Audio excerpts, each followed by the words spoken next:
You've done this. You pull into the lane. A screen asks whether you want the $12 wash or the $25 wash, and you pick the one in the middle because you're not a monster, but you're also not made of money. A guy in a rain jacket sprays your bumper and waves you forward. The belt grabs your front tire. You put it in neutral, take your hands off the wheel, and for the next 90 seconds, you sit in the dark watching pink foam slide down your windshield while the blowers scream at you. I love those 90 seconds. And for most of my adult life, I assumed the business behind them was exactly what it looked like. Soap, water, a teenager with a squeegee, a guy in a back office counting 20s. Then I actually looked at the numbers. Private equity has spent the last 8 years buying up American car washes, like people who found something the rest of us hadn't noticed. At the peak, roughly 900 new locations were opening in this country every single year. Billions in institutional capital poured into a business most people think of as the place you go when a bird hits your windshield. And a lot of that money got torched. One of the biggest chains in America filed Chapter 11 in February 2025 with $654 million of debt and $1 million of cash. Read that again. $654 million in debt. $1 million in the bank. So, which is it? Money printer or capital incinerator? The answer, weirdly, is both. And the difference between them comes down to something that has almost nothing to do with washing cars. When I was 22, I lived in Columbus, drove a 2004 Corolla, the color of an old nickel, and refused on principle to pay for a car wash. I had a bucket, a sponge, and a garden hose, and every couple of weeks I'd stand in my parents' driveway scrubbing road salt off the rocker panels with my hands going numb, feeling extremely financially responsible. 2 things I'd tell that kid now. 1. The average driveway wash burns 80 to 140 gallons of water. Massachusetts DEP pegs the typical number at 116. A modern tunnel with a reclaim system uses 15 to 45 gallons of fresh water per car. I wasn't being frugal. I was being worse for the environment and my own water bill at the same time. 2. I was so busy saving $8 that I never once asked what the guy who owned the wash down the street was actually making. He probably wasn't making much, but the guy who owned 12 of them was making a fortune. That gap is the whole story. First, be honest about the words car wash, because they describe at least 4 different businesses that happen to involve a hose. There's the self-serve, 4 to 8 open bays, a coin box, a wand you hold yourself, the customer does the labor, $100,000 to $500,000 to build, $50,000 to $200,000 a year in revenue. There's the in-bay automatic, the kind bolted onto the side of a gas station, $250,000 to $700,000 for a complete single-bay build, and annual revenue of maybe $80,000 to $150,000, which is why almost nobody builds these standalone anymore. They're an amenity that sells gas.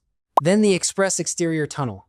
Conveyor pulls you through 85 to 150 feet of arches and brushes, free vacuums under a canopy out front, 3 to 5 employees on shift. This is the format that ate the industry. And then there's full service, where a human being vacuums your interior and wipes your dash. Higher ticket, $40 a car in the right zip code. But labor eats 40 to 50% of revenue, and you can't scale a business whose main input is finding people willing to wipe out other people's cup holders. These aren't variations on a theme. Different capital requirements, different margins, completely different buyers. I learned that secondhand from a guy named Danny Reyes. Danny is a sharp HVAC contractor outside Akron, and in 2018, he bought a 4-bay self-serve for about $260,000. His pitch to me over beers was beautiful. No employees, no payroll, no scheduling, just quarters. 18 months later, I asked how it was going, and he said something I've quoted 50 times since. I didn't buy a business. I bought a vending machine that occasionally floods.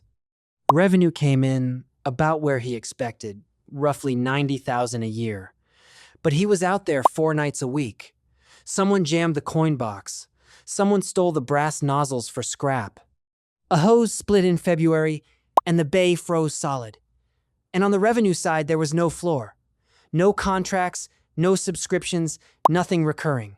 If it rained for 2 weeks in April, he made nothing in April. Danny netted maybe 40 grand a year on a $260,000 investment, which is a fine return. He also bought himself a second job with a moody income stream. He sold it in 2022. The format that actually pulled in the institutional money is the tunnel, and the numbers there get much bigger and much stranger. Building a modern express tunnel today costs $3.5 to $10.5 million all in, including land. That range is enormous, and the reason is almost entirely dirt. There's a West Coast project from late 2025 that came in at $10.5 million. Land alone was $4.2 million of that, 40% of the budget, before a shovel hit the ground. Hard construction, $3.2. Equipment, $1.65. In Texas or the Southeast, that same tunnel, excluding land, runs $2 to $5 million. The equipment is genuinely expensive. A turnkey 100-foot Sonny's package, conveyor, arches, dryers, chemical delivery, controls, runs $280,000 to $420,000. Then pay stations, RFID readers, a water reclaim system, and 25 vacuum stalls out front at roughly $57,000 a stall. Every extra 10 feet of tunnel adds $80,000 to $120,000. And you're not opening next month. Permitting alone runs 6 to 14 months. Land control to first car is 14 to 22 months on a ground-up build. So before a single customer hands you $1, you've spent 2 years and $5 million, and you got exactly one shot at picking the right corner. Which brings me to Marcus. Marcus Feldman is a developer I met at a conference in Dallas. One of those guys who builds his own site models in Excel because he doesn't trust anyone else's. He told me about a tunnel he built in the Phoenix suburbs on a road carrying 38,000 cars a day. Great count, great demographics, great visibility. 18 months in, he was at 60% of projected volume and couldn't figure out why. It was the median. A raised concrete median ran in front of his entrance for a quarter mile in both directions. 38,000 cars a day drove past his beautiful new tunnel, and roughly 19,000 of them physically could not turn in without going to the light, making a U-turn, and coming back. He told me, "I bought a traffic count. I should have bought a left turn." That sentence is worth more than most site selection consultants. Traffic count is the number everyone quotes. Ingress is the number that pays you. So you've built the thing. How does it actually make money? This is where it stops being a car wash and starts being something else. The old model was simple. Car comes in, car pays, car leaves. Average retail ticket in America is around $16.50. You need volume. And volume depends on weather, day of week, and whether the high school has a fundraiser going. Then somebody figured out the subscription. $25 to $40 a month, unlimited washes, an RFID sticker on your windshield, gate opens automatically. It rewired the entire industry. Mr. Car Wash, the biggest operator in the country, has over 500 locations and more than 2.2 million unlimited members. Those members generate roughly 72 to 75% of the company's wash revenue. Average revenue per member has climbed from about $24 a month in 2019 to about $28 today. Annualized, that's north of $700 million of recurring revenue from people who signed up once and forgot about it. A typical Mr. site carries 4,400 to 6,200 active members. Call it $140,000 a month per location that shows up whether it rains, snows, or the world ends. Here's the number that made me sit up. What does it actually cost to wash one car? Chemicals, 50 cents to $1.50 on an express wash. Water, about 37 cents. Electricity, about 43. Call it $1.50 to $2.50 of true variable cost per car. So when a member pays $28 a month and washes 2.5 times, the operator collects $28 and spends about $5 delivering it.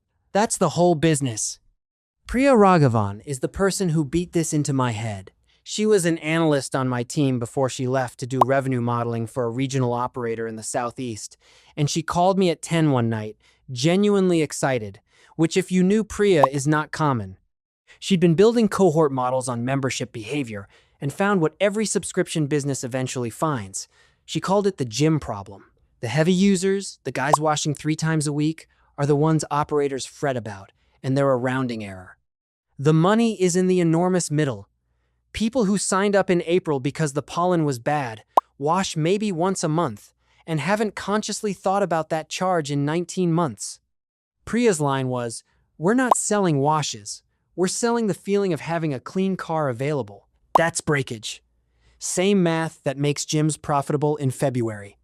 Industry surveys put wash membership intent to renew around 88 to 92%, with real gross retention in the high 70s to low 80s annually. Now the P&L, because I promised you numbers. Take a solid express tunnel, stabilized, meaning year 3 and not year 1. It washes 120,000 cars a year, roughly 70% of that from members. Total revenue lands around 1.5 million. Against that, labor, which is why Express Beat full service runs 10 to 15% of revenue. Chemicals, about 5%. Water and sewer, another 4.5%. Then electricity, insurance, property tax, and credit card processing that skims 2.5 to 3% off every single membership charge. Then maintenance. Budget 5 to 8% of revenue because the equipment lives inside a car wash. When a conveyor bearing seizes at 7 a.m. on a Saturday, you're losing thousands an hour, and every one of your members is getting a text from your competitor. Stabilized EBITDA on a good site lands between 30 and 40%. Call it 450 to 600,000 on $1.5 million of revenue. Now put debt service against a $5 million project at current rates, and you'll eat 350 to 450,000 of it. Cash actually landing in your pocket in year 3, maybe 100 to 200 grand. That's a fine business. It is not the reason anybody built 900 of these a year. Before I tell you why they did, one more story, because it's my favorite. 6 a.m., January, outside Chicago. I'm in a heated equipment room with an operator named Ed Sowinski, who's run washes since the Clinton administration and has the forearms to prove it. 11 degrees outside, 19 cars in the queue before the sun is fully up. I asked him what his best day of the year is. He said 2 days after a snowstorm. Not the day after. Day 1, everybody's still digging out. Day 2, the roads are clear, the sun's out, and every car in this county is white with salt. Then the line that stuck with me. Rain is the enemy on Tuesday and my best salesman in November. Here's the asymmetry. A rainy month can cut walk-up volume 30 to 50%. Brutal if you're pay per wash. But if 70% of your revenue is members, rain barely touches your top line, and it actually helps your margin because you collect the same $28 and run fewer cars through the tunnel. Northern operators live on salt season. Southern operators live on pollen and love bugs. Both live on the members who pay in the months they don't show up. So why did this thing blow up? Everybody read the same memo at the same time. Cheap debt through 2021. Sale-leaseback financing that let you build a site, sell the dirt to a net lease investor, and roll the cash into the next one. Operators were buying single washes at 5 or 6 times EBITDA and getting valued as platforms at 10 to 15.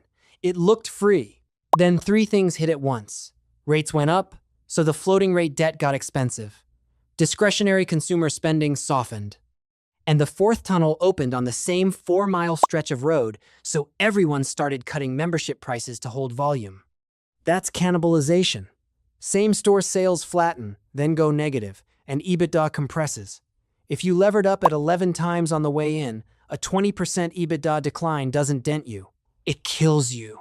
Zips rejected 41 leases in bankruptcy. Their private equity sponsor had pushed in over $108 million of rescue financing across 18 months, and every dollar of it got wiped out in the plan. Driven Brands sold nearly 400 U.S. locations for $385 million and walked away from the category entirely. I watched a small version of this up close. A guy I've known since business school, Tom Bell, bought 2 established tunnels in Georgia in mid-2022 at right around 11 times EBITDA, mostly floating rate. Great sites, good operator. By late 2023, his interest expense was up roughly $400,000 a year on the same 2 washes, and a competitor had opened 2 miles down the road. He didn't do anything wrong operationally. He bought at the top with the wrong debt. Those are 2 different mistakes, and only one of them is about car washes. So who actually makes money here? 3 groups, and none of them are getting rich washing cars. The first group makes money on breakage, high membership penetration, low churn, disciplined pricing. The wash is a delivery mechanism for a subscription. The second makes money on the dirt. Owned land at a stabilized wash gets valued separately, at roughly a 6.3% cap rate on recent net lease comps. Build for $5 million, stabilize it, sell the real estate on a 20-year leaseback, and pull most of your capital back out while keeping the cash flow. Mr. raised $135 million this way in a single year, and says plainly that sale-leasebacks are their most attractive source of capital. The third group makes money on the multiple, and this is the real answer. A single express tunnel trades at 5 to 8 times adjusted EBITDA, and where you land inside that band comes down to one number: membership penetration. Under 20% caps you at 5 or 6. Above 40 pushes you to 7 or 8. Mr. at 76% anchors the public comp around 9. A portfolio of 8 or 10 sites with deep membership, clean books, and a regional brand trades at 10 to 15 times in private deals. Same cash flow, different multiple. That's the trade. Kayla Brennan explained it to me in one sentence. She runs 7 tunnels across 2 states, built 2 and bought 5. And when I asked what her business actually was, she said, "I'm in the assembly business. I buy 6s and I sell a 12. She spends her time on 2 things: membership penetration and site density. Not soap. She couldn't name her chemical vendor without checking. What she can tell you to the decimal is net member adds by location, by week. So, can a car wash make you rich?